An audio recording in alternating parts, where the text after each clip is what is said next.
Hari itu kampung Karet digemparkan oleh kabar wafatnya seorang perempuan yang dikenal sederhana namun penuh misteri, namanya Empo Alpa.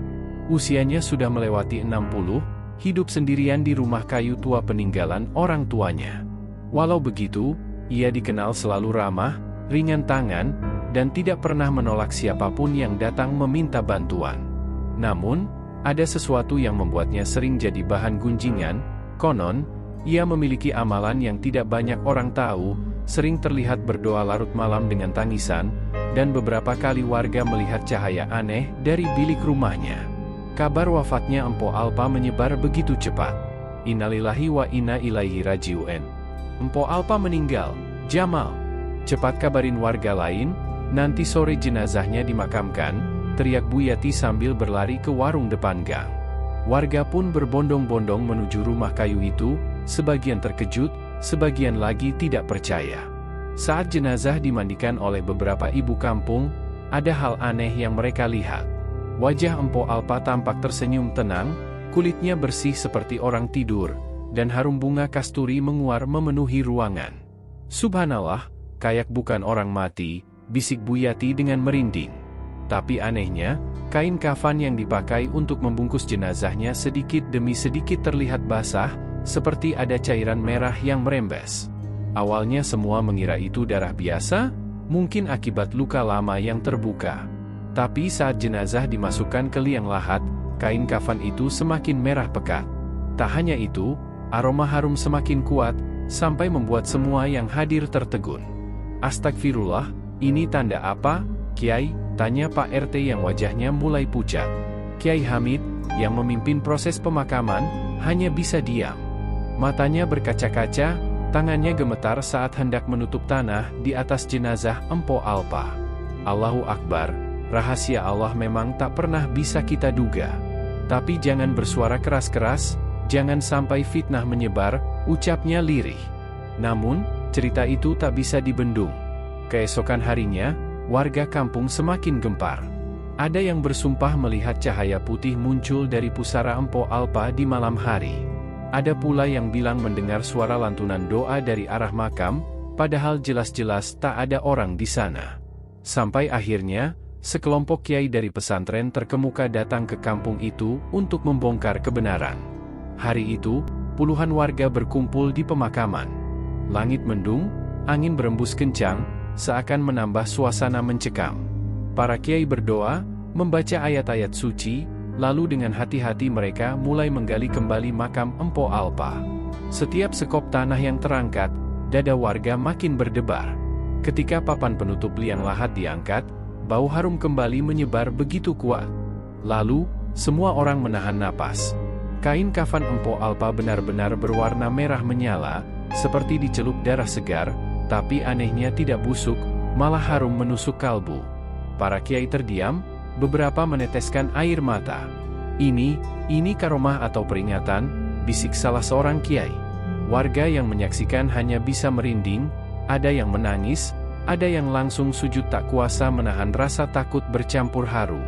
Suasana pemakaman sore itu berubah menjadi lautan doa, tak seorang pun berani bersuara keras, seolah takut menodai rahasia besar yang baru saja terbuka. Namun, di balik semua keharuan itu, ada tanda tanya besar yang menggantung di benak warga. Siapa sebenarnya Empo Alpa?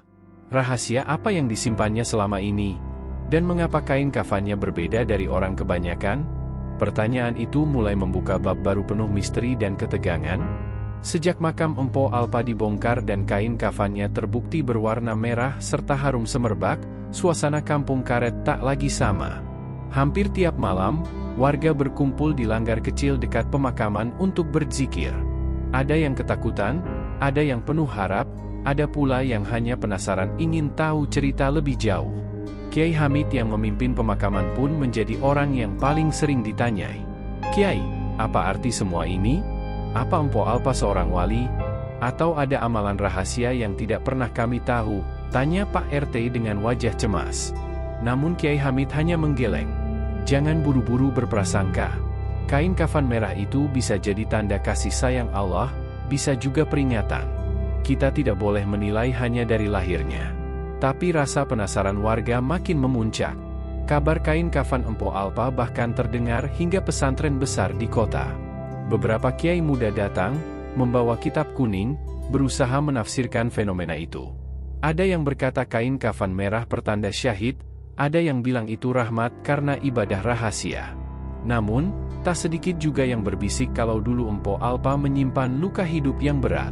Malam itu, setelah tahlilan ketiga, Bu Yati yang paling dekat dengan almarhumah akhirnya membuka cerita. Dengan suara serak ia berkata, "Kalian tahu? Empo Alpa itu dulu hidupnya penuh derita. Suaminya kabur entah kemana, meninggalkan ia bersama 2 anak kecil. Anak pertama meninggal karena sakit, dan anak kedua, kalian masih ingat kan?" Semua terdiam. Ya, anak kedua Empo Alpa, bernama Jaya, hilang sejak usia 12 tahun, tak pernah kembali hingga kini. Bu Yati melanjutkan, setelah itu Empo Alpa sering terlihat berjalan sendiri tengah malam menuju musola, menangis, bersujud berjam-jam. Aku pernah dengar doanya, ia selalu mendoakan anaknya yang hilang, minta Allah menjaganya dimanapun berada. Ia rela tidak makan, tidak tidur, asal bisa mendoakan Jaya. Kadang aku heran, dari mana kekuatan itu datang. Suasana makin hening. Beberapa warga meneteskan air mata, membayangkan betapa berat beban hidup Empo Alpa. Namun keanehan tak berhenti di situ. Sejak makamnya dibongkar, beberapa warga mengaku didatangi mimpi yang sama. Dalam mimpi itu, Empo Alpa tersenyum sambil berkata, "Jangan takut, aku sudah tenang. Tapi doakan anakku, karena ia masih tersesat di jalan dunia." Mimpi itu dialami oleh 3 orang berbeda, bahkan termasuk Kiai Hamid sendiri. Kalau begitu, mungkin kain kafan merah itu bukan tanda keburukan, tapi tanda cinta seorang ibu yang tak pernah padam, ucap Kiai Hamid lirih saat menceritakan mimpinya. Para kiai muda saling pandang, sebagian mengangguk, sebagian masih tertegun. Keesokan harinya, para kiai memutuskan untuk kembali menggali lebih dalam tentang kehidupan Empo Alpa. Mereka mengunjungi rumah kayu tuanya, ditemani beberapa warga. Rumah itu masih beraroma wangi meski penghuninya sudah tiada. Di sudut kamar, mereka menemukan sebuah kotak kayu tua berisi mushaf Al-Quran yang sudah lusuh, penuh lipatan bekas air mata. Ada pula buku catatan kecil berisi doa-doa dan nama, Jaya, yang ditulis berulang kali. Namun yang paling mengejutkan, di dalam kotak itu ada sehelai kain putih lain yang juga sudah berubah warna merah samar, tapi bukan karena darah, melainkan seperti bercahaya. "Allahu Akbar, ini bukan kain biasa," ucap salah satu kiai muda dengan wajah pucat. Mereka pun segera menutup kembali kotak itu, lalu mengunci rumah tersebut. Sejak penemuan itu, kampung semakin heboh. Ada yang percaya Empo Alpa mendapat karomah karena kesabaran dan doanya. Ada pula yang curiga bahwa semua ini pertanda besar akan datang, sesuatu yang berkaitan dengan anaknya yang hilang. Malam kelima setelah kematiannya, hujan turun deras.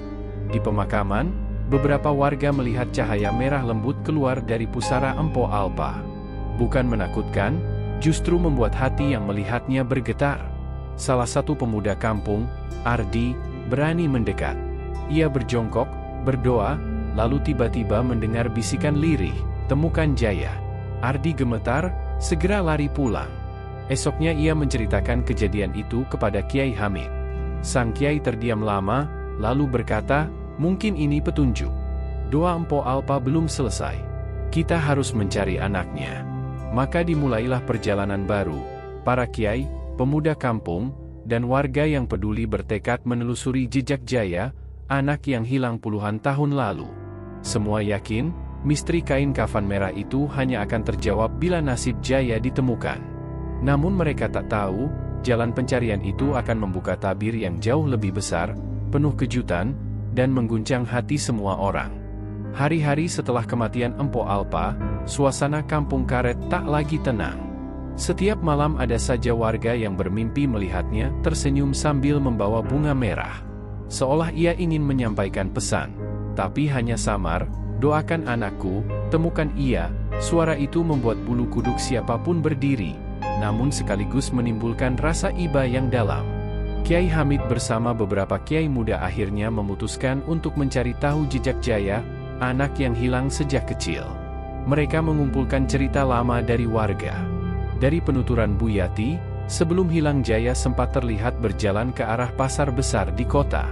Ada pula yang mengaku melihatnya ikut rombongan pedagang perantau.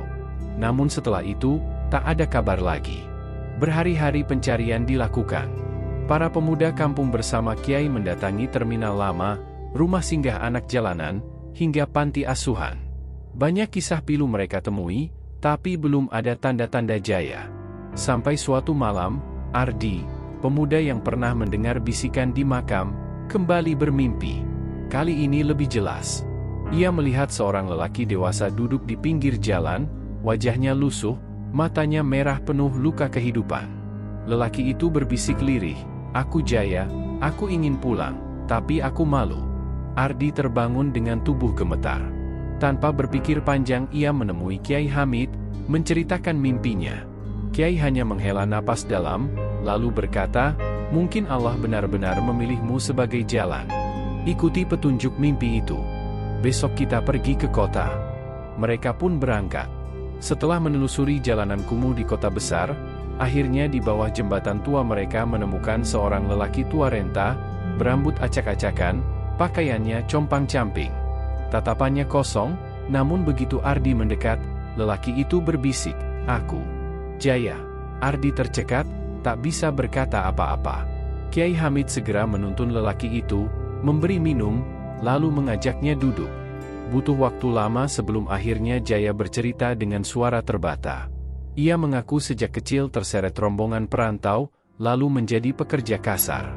Hidupnya penuh penderitaan, hingga ia kehilangan arah dan jadi gelandangan.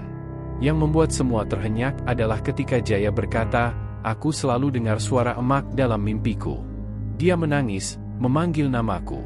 Tapi aku terlalu malu pulang. Aku takut dia kecewa." Mendengar itu, Ardi menangis sejadi-jadinya. "Jaya, emakmu sudah tiada. Tapi sampai akhir hayatnya, dia hanya mendoakanmu. Dia rela lapar, rela sakit, asal engkau selamat. Dan kau tahu, saat kain kafannya dibuka, warnanya merah dan harum. Itu semua karena cinta dan doa seorang ibu untukmu." Jaya terisak, tubuhnya gemetar hebat. "Emak, maafkan aku," tangisnya pecah. Suasana di bawah jembatan itu berubah menjadi haru. Kiai Hamid menutup wajahnya, tak kuasa menahan air mata. Ini semua rahasia Allah. Doa seorang ibu menembus langit, bahkan kain kafan pun bersaksi. Beberapa hari kemudian, Jaya dibawa pulang ke kampung karet. Saat langkah pertamanya menjejak tanah kampung, warga langsung berkerumun. Ada yang terkejut, ada yang menangis, ada pula yang memeluknya erat. Jaya bersujud di depan pusara ibunya, menangis merongrong, "Emak, aku pulang, aku pulang. Maafkan anakmu yang durhaka ini." Tiba-tiba pusara Empo Alpa mengeluarkan aroma harum yang lebih kuat dari biasanya. Semua warga yang hadir merinding, sebagian meneteskan air mata. Kiai Hamid berkata dengan suara bergetar, "Lihatlah, ini tanda restu. Empo Alpa telah menerima kepulangan anaknya. Allah telah menjawab doa panjangnya." Sejak hari itu, Jaya berubah total. Ia tak lagi jadi gelandangan, melainkan menetap di kampung dan mengabdi di masjid. Setiap malam ia membaca Quran yang lusuh milik ibunya, yang ditemukan di kotak kayu itu. Air matanya tak pernah berhenti setiap kali melihat lipatan-lipatan halaman yang basah oleh doa sang ibu. Kisah kain kafan merah Empo Alpa pun menjadi buah bibir, bukan hanya di kampung, tapi juga di pesantren-pesantren jauh. Para kiai menjadikannya teladan, bahwa cinta dan doa seorang ibu bisa menembus batas dunia dan akhirat. Namun ada satu pesan terakhir yang selalu diingat Jaya. Dalam mimpinya, Empo Alpa tersenyum sambil berkata, "Jangan pernah berhenti berdoa, nak. Karena doa adalah jalan pulang, meski kita sudah tak lagi di dunia yang sama." Warga kampung yang dulu gempar kini menyadari satu hal. Rahasia kain kafan merah bukanlah misteri menakutkan, melainkan tanda kasih sayang Allah untuk hamba yang sabar. Empo Alpa yang hidupnya penuh luka ternyata mendapat kemuliaan yang tak terduga. Dan kisah itu terus diceritakan dari generasi ke generasi, sebagai pengingat bahwa doa ibu adalah kekuatan terbesar di muka bumi. Makam Empo Alpa kini menjadi tempat warga sering berziarah. Bukan untuk memuja, melainkan untuk mengambil hikmah. Setiap kali angin berhembus lembut di sana, aroma harum samar masih terasa, seolah Empo Alpa ingin berkata, "Aku tenang, karena anakku telah kembali."